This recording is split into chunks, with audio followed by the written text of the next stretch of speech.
各位好，本周基岩版更新了 26.50.24 的預覽版本，主要是同步了 Java 版更新的混凝土楼梯和台階，以及一些特性的修复。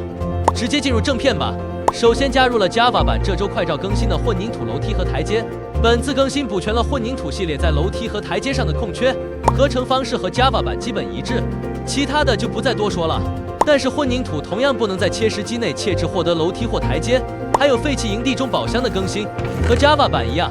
现在打開宝箱可以獲得指向古代城市、矿井、沙漠神殿等結構的探险家地圖了。此外，本次更新还同步了地图和探险家地圖的优化，很多在 Java 版更新的地圖也已经同步到了其中。所有地图现在擁有了新的物品纹理，探险家地图也拥有了新的独立图標，并且地图上的玩家指针会在地图邊界外也显示旋轉效果，更容易区分。接下来是特性相關的更改，现在可以将杨树叶烧炼成落叶，3种顏色的杨树树葉都可以直接燒煉，並且創造模式物品欄中，所有剩餘的楊木製品現在都排列在紅樹木和櫻花木的製品之間。在坐墊方面也做出了一系列的改动，當坐墊下方的方塊被破壞時，現在會正確播放破碎粒子和音效，同時被命名的坐墊也會正確顯示名稱標籤了。此外，如果坐墊被方塊推動，現在會正常掉落為物品，而不再會卡在方塊中。破壞已命名的坐墊不再掉落為未命名狀態的物品。在麥稈床方面也有修復，現在在床上睡覺時，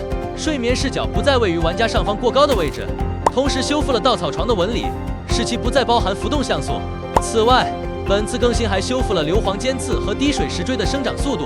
此前一次改動意外導致它們的生長速度提高了25倍。在這次更新中，改進了物品欄中物品的提示框信息，現在在查看物品時能夠顯示更清晰、更詳細的說明文本。目前物品的描述主要以藍色字作為介紹，後續可能會做出一些調整，但這個改動對於部分物品的提示描述出現了一些 bug， 所以會在後續版本得到修復。在用戶界面方面，更新了聊天設置界面，提高了聊天顏色和提及顏色下拉菜單的可讀性。這個版本也存在一個 bug， 使用安卓或者蘋果設備如果想遊玩存檔，就會發現存檔大小的數值達到數 GB 級別，一個存檔剛打開就有幾百 GB， 屬實是出現代碼異常，此 bug 已反饋。這次更新的內容就這麼多了，感謝各位觀看。如果各位喜歡，不要忘了點讚關注支持下，制作不易，下期再見。